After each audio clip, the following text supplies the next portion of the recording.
University professor started off his class by picking out of his back pocket a £20 note. And in this lecture hall of about 200 people, he asked, how many of you would like this note? Naturally, all 200 hands went up. He said, interesting. He then said, before I let you have it, let me ask you this question. He took the note and folded it in half twice. And then he said, how many of you want this note? Still, 200 hands went up. Now he said, let me try something else. He took the note and he crumpled it. He said, how many of you want this note now? Still, 200 hands went up. Finally, he chucked the note on the floor. He screwed it with his shoe and crumpled it even more, picked it back up, now with dirt, and said, how many of you want this note? All 200 hands were still up. He said, today you've learnt an important lesson. No matter how much I crumpled that note, how much I scrunched it up, how many times it was trodden on, you still wanted it because it was still worth £20. In the same way that that £20 note held its value, so do you.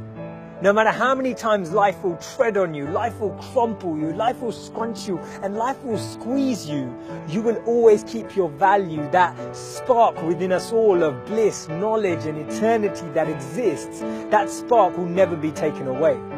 Our value is not created by the price of our clothes or our bank balance or the job title that we have. See, we should be building life and not just building our CVs. In the middle of 2009, he was the software engineer that no one wanted to hire. He had 12 years of experience at Yahoo, but he was rejected by Facebook and then rejected by Twitter. He'd been to a great university. He had a great CV.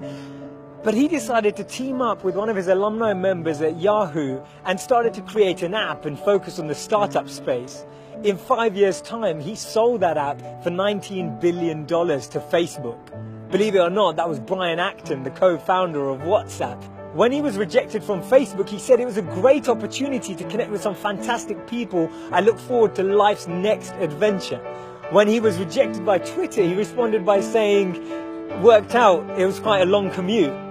It's so interesting to see that someone rejected from two of the top internet companies actually responded with humor and actually responded with positivity. This lady was diagnosed with clinical depression. Her marriage had failed and she was jobless with a dependent child. She was on a 4-hour delayed train journey from Manchester to London when she came up with this idea, and she started to write this book about this wizard. And as she started writing, she then finished her manuscript, took it to 12 publishers and was rejected by all 12. Believe it or not, that's J.K. Rowling. This man watched his first company crumble. He was a Harvard University dropout and his first company's demo didn't even work. He went on to build Microsoft. His name's Bill Gates. Therefore, failure is just a sign that we need to widen our scope. We need to be ready and build ourselves up for the next level. Actually, what we end up achieving is far greater than what we'd envisioned for ourselves. And this divine plan, this orchestration can't be happening without this intervention that occurs, because if we had it our way, we'd just settle, we'd just accept what we thought was our goal, what we thought we were chasing. But actually, I've noticed that when you don't get that, later down the line, you look back and you reflect and realize that what you've gained is so much greater. Failures are only failures when we don't learn from them, because when we learn from them, they become lessons, and we actually extrapolate all of these teachings and actually get more insight into how we can improve the way we work and how we can actually drive with a different energy.